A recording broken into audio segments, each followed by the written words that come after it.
Hi, and welcome to the Lunchbox podcast. I'm Andy Brown, and joining me today is somebody who worked for over 10 years in the NHS before getting a job in clinical research. She's thrived there, and now she's an author. I can't believe it. Actually, a close personal friend of mine, the lovely Jo Fenton. Hello. How are you doing? I'm good, thank you. How are you? I'm very good, thank you, and thanks for coming on. I have to say, when I was working out a short list of people I could ask to help me out on this, author friend was very near the top of the list, I'm not going to lie. Excellent. Jo, tell us a little bit about your journey then. What brought you to become a writer? Oh, goodness. So for many, many years, probably all my life, I've been a bit of a dolly daydream, and I've had stories going around in my head for as long as I can remember, which probably makes me sound a bit weird, but there you go. And then about... well, I'll tell you when it was. It was October 2011. We saw on Breakfast TV, they were talking about National Novel Writing Month, which is held in November every year, and where the idea is that you write a 50,000 word novel in a month, and then you try and get it published. So my lovely husband Ray said, well, why don't you do it? And I was like, oh, okay. So, that's how the idea was born. And obviously, I've had quite a long journey since then. So what happened with that original 50,000 word novel? Is that what went on to become The Brotherhood, which is your first book? Yeah, vaguely. For a start, in that November, I think I wrote about 20,000 words and then spent much of the next year writing sort of to get towards about 50,000 before starting again. And actually learning about what I was supposed to be doing. So I think 2013, I joined a writing group and learnt about the craft of writing. And as I say, I started to actually begin to learn some of the skills that are needed to write properly. So yes, it was that November was the start of the Brotherhood, but it's changed out of pretty much all recognition. There's still a religious sect, and there is still an abbey, and the lead characters have not changed. But other than that, it's pretty unrecognisable from that first draft, I'm pleased to say. So that was the core that remained. And your first book came out just over a year ago. I think it was 2018. Yeah, it was July 25th. And you've just recently released your second book. I have, yes. It came out at the end of May and is a sequel. So it's The Refuge, and it carries on almost immediately after The Brotherhood. Yeah. Tell us a little bit about it. So, as you say, it begins almost immediately. I'm going to be very careful because I don't want to give away any spoilers, but there are hints throughout, or not even hints, there are mentions a few times throughout The Brotherhood about Melissa's long-lost sister, Jess, who was abducted when she was 10 years old. And at the beginning of The Refuge, Jess escapes from her abductors and she turns up at the Abbey. And as you can imagine, this causes all sorts of problems.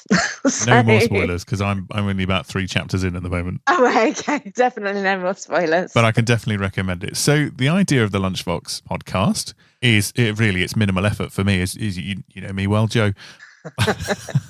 What I'm going to do is you're going to be asked 8 random questions. You're going to choose which ones you want, and you're going to do that by giving me a number between 1 and 64. In front of me, I've got a soundboard. I've randomized all the numbers. So the number that you give me, I'll press a button, and it'll ask you a question. How does that sound? Brilliant. Okay, let's crack on.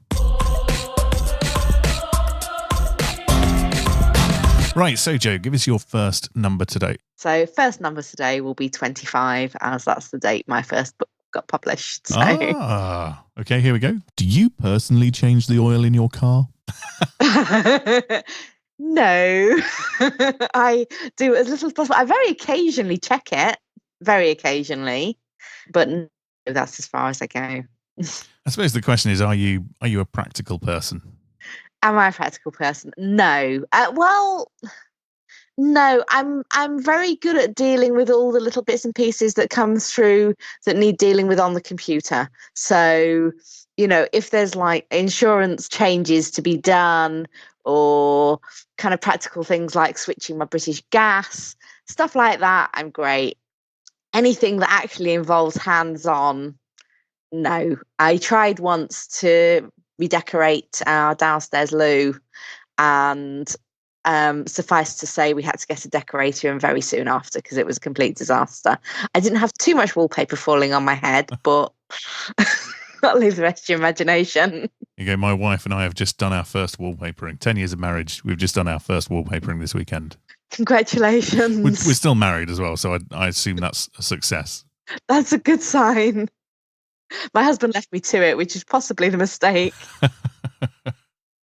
Okay, so what's your next number then, Jo? The next number will be 28 because that's the date The Refuge got published.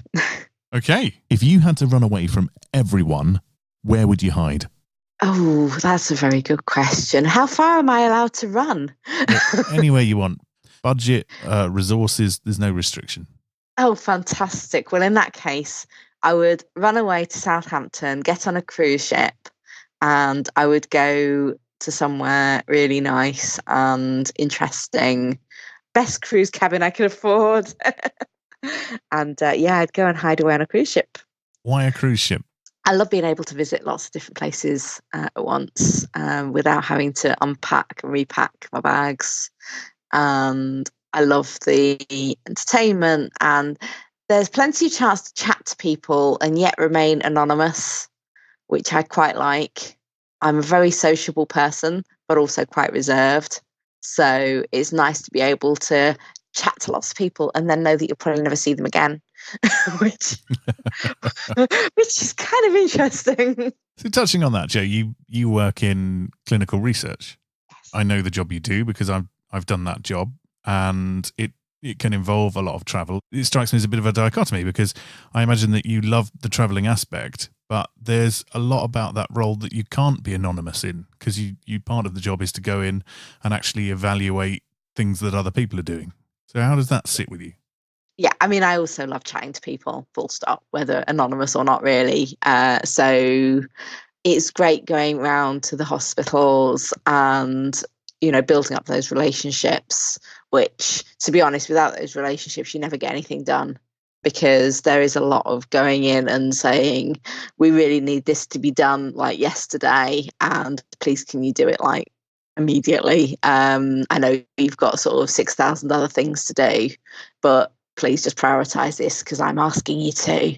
And to do that, to actually get them to do that, you really need to sort of build up a good relationship. So I really enjoy that aspect of it, and getting to use, I suppose, a bit of charm really, but also professionalism to get them to do what I need them to do really. So it's good fun.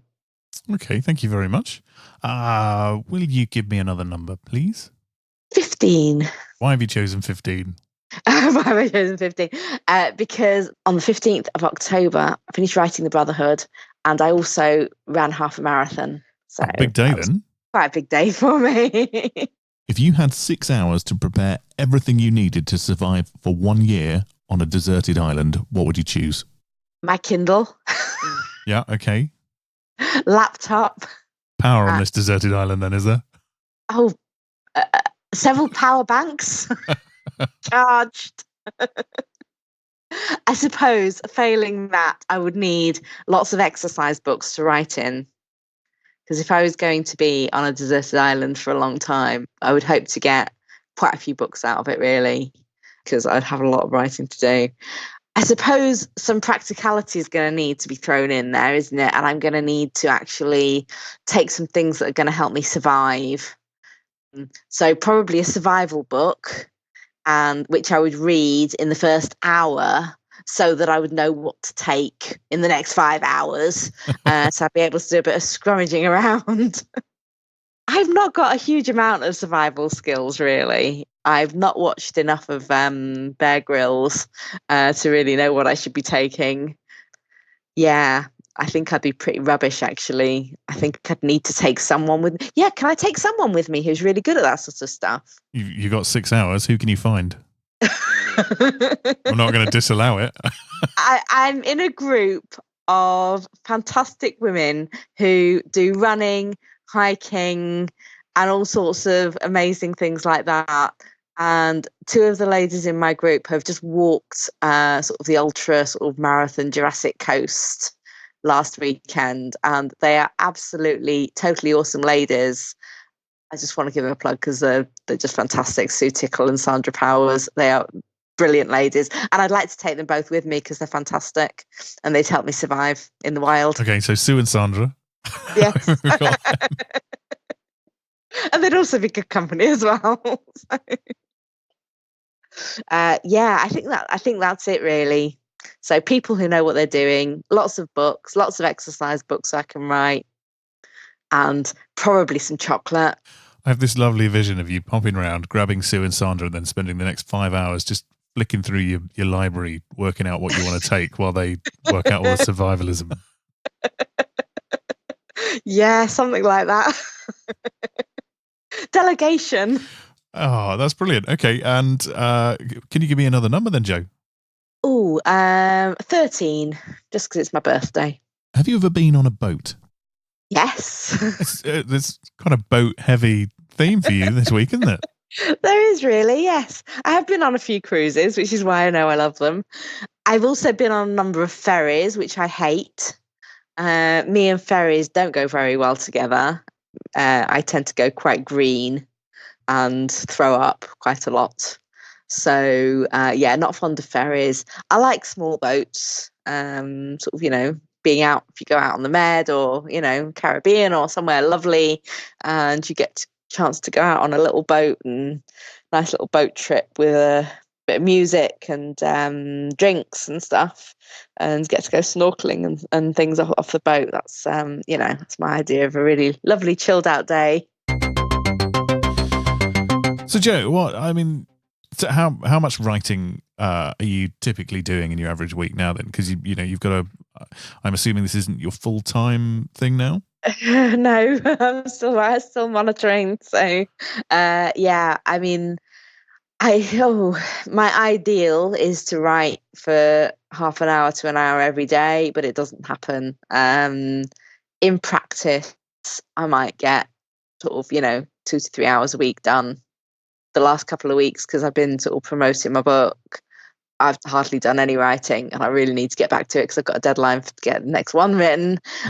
So really need to crack on.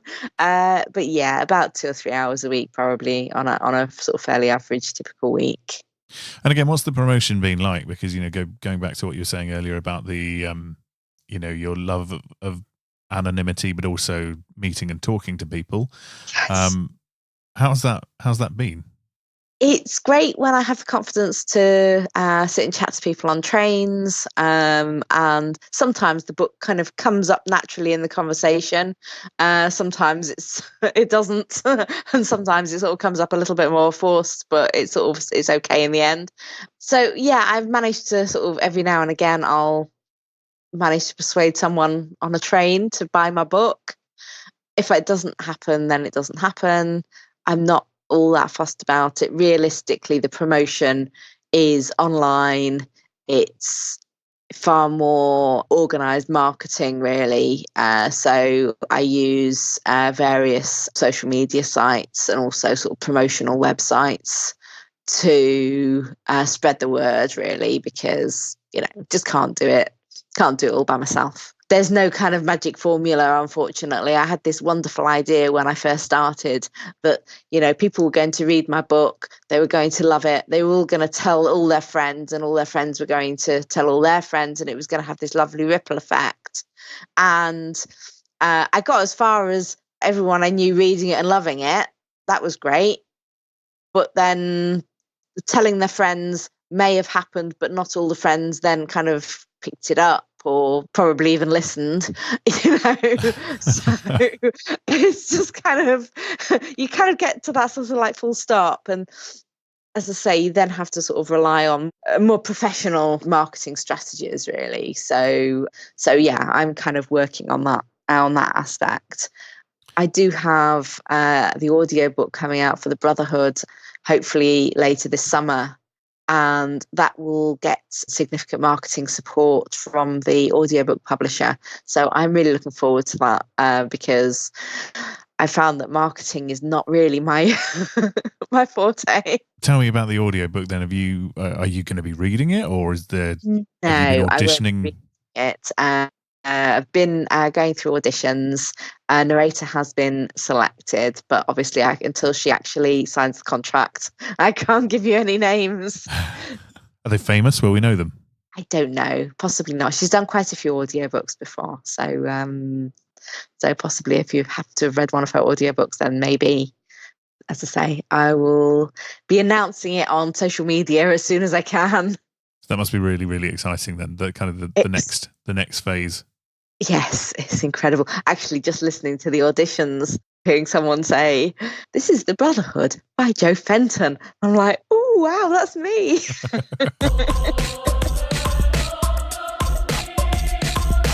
Right then, Joe, let's get back to some questions. Can you give me another number, please? 7. What's the best concert you've ever attended? Wow. I've attended some really brilliant ones, actually. One of the most recent brilliant ones I've attended, because I've got a really bad memory, is Tom Odell. I went to see him at the Apollo in Manchester a few months back. And all I knew really of his music were like maybe 3 songs. And I'd listened to him a little bit on Spotify, but didn't really know much about him. And I went along to this concert and it blew me away. It was absolutely fantastic. And I now have his songs going around on a continuous loop on my phone. I just listen to it all the time. So yeah, absolutely amazing. Loved it to bits. I always find those ones you don't really know as well can be some of the best ones, because I saw Snow Patrol and Elbow, not together, that would have been quite a line, both at the First Direct Arena, and it's on both occasions I went at the last minute with friends who had a spare ticket, and I was like, yeah, I know like one of their songs. Had a brilliant night and got into the music afterwards. Yes. Yeah. But went in with just like, oh, well, as long as they play that one song, I know I'm sure I'll be fine. Yeah. We did something similar with Glastonbury. We went to Glastonbury in 2010, and it was sort of loads and loads of bands that I kind of knew a little bit, and loads that I didn't know at all. And we went to see some just totally fantastic sets that were just brilliant, and you just kind of again sort of blew me away. You just think, oh my goodness, I sort of have to sort of download all their stuff. I mean, one of them that Ray kind of dragged me to because he'd heard about them on just on some kind of news article or something that they'd won this kind of award or whatever, was Disraeli and the Small Gods. And I mean, the reason they appealed so much to me is because a lot of their music is about stories. So any music that's kind of based on stories is going to sort of capture me, really, because I love stories. But they just totally blew me away. Fantastic. I laughed, I cried. I was just held spellbound for the whole set. It was brilliant. Good stuff, right? Thank you. So can I have another number, please? 3. 3. Why 3? You've been good at telling me why. I know they're coming out randomly now. All right. What is the best animal? There you go. What's the best animal? The best animal. Giraffes. I love giraffes. Actually, I love pretty much all animals, to be honest. But we went to Blackpool Zoo recently. Ray and I had been given a zookeeper for a day experience. What? No, you can't just skim over that. It was that needs explaining. It was actually Ray's a big birthday present for Ray, and we looked around. We looked at Chester and we looked at Blackpool, and Chester allowed one person to spend a whole day with one animal. You get to choose the animal, and Blackpool allow you to do sort of 1 or 2 people. So obviously we went for both of us because why not share it and enjoy it? Both enjoy it. And you get to go around lots of different animals, and it was just brilliant. So like a zookeeping buffet. It was exactly like a zookeeping buffet, and I would so highly recommend it. It was totally amazing. So we saw elephants, although you didn't actually, obviously because of health and safety, and even the zookeepers don't actually go in with the elephants. It's very much a hands off and sort of let them be in their kind of natural habitat and natural behaviors with the elephants. So yeah, we kind of stood behind a line with the elephants, so we didn't get to pet those. But with the giraffes, we actually got to feed them. So we were feeding them bits of cabbage and carrot and stuff. And they've got the most amazing, like, long, slimy black tongues. It's really weird. But yeah, you're kind of like putting food on their tongue and they're just kind of like roll up their tongue and kind of take it into the mouth. It's just fantastic. So I love the giraffes. But we saw some fabulous, we saw sea lions as well. They were wonderful too.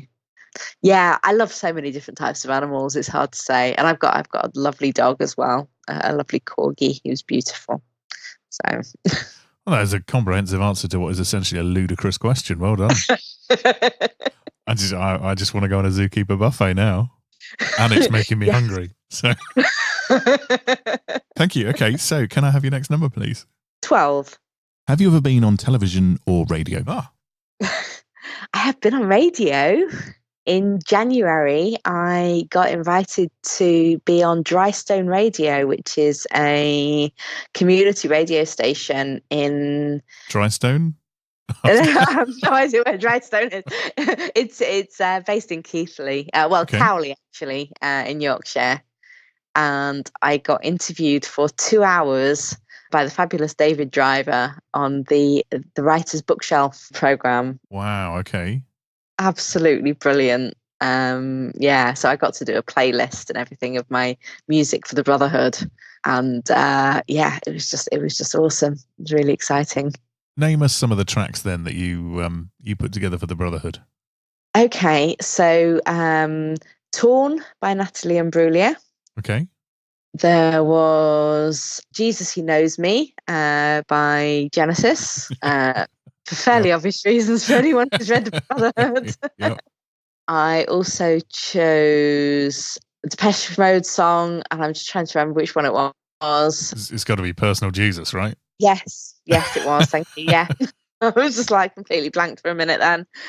And Losing My Religion by R.E.M. I'm not sure if that one actually got played in the end because we kind of ran out of time. Because as you've noticed, I talk a lot. So I created a playlist of 10, and I think we kind of played about 6. So I hope Killing in the Name of was in there. No. Oh, Name of the Game by ABBA. Oh, that is a massive tonal shift, isn't it? Yeah, there's a slight shift on that.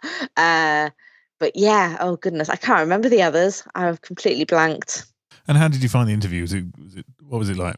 It was great. It was really exciting to kind of get in there and see how it was run. I mean, they've got, everything is all lined up on the, on the computer screen, and they have it all set up, and they sort of move things across, and then sort of, chatting sort of David, who's kind of across from me on the microphone, and it was really good fun, and he put me at ease, and he was just brilliant. Yeah, I really enjoyed that. Great experience. And on that note, can I have your final number, please, Jo? Goodness, have we got to 8 already? I know, right? Let's have a higher number this time and go for 49. If you could run a country for a day, what country would you choose and what would you do? Wow. Seize power, Jo. Seize power. Take control. I would put everything to rights. Actually, I'll tell you what I would do. I would run the US and I'd take everyone's guns away from them. Just one day. That's it. Absolute revolution. Yeah. I can see the NRA not liking this one. No. Maybe that's a bit radical. Maybe I should go for something a bit smaller, and I don't know, go for Luxembourg and kind of arrange for a bonfire night or something. I mean, it's a bold opening gambit. I'm not going to lie. You've got one day. You might as well do something that's going to have some impact. So yeah, I'll go with my first answer. Let's be radical. This is why we love you, Jo. Under what is possibly the nicest friendliest, calmest exterior to a person I've ever met, there is this deep vein of just absolute anarchy. I like to surprise people. Calmest, nicest person I've ever met, and she writes dark books about. Go out and read The Brotherhood. Go out and read The Refuge. They are brilliant books. I can't recommend them more highly.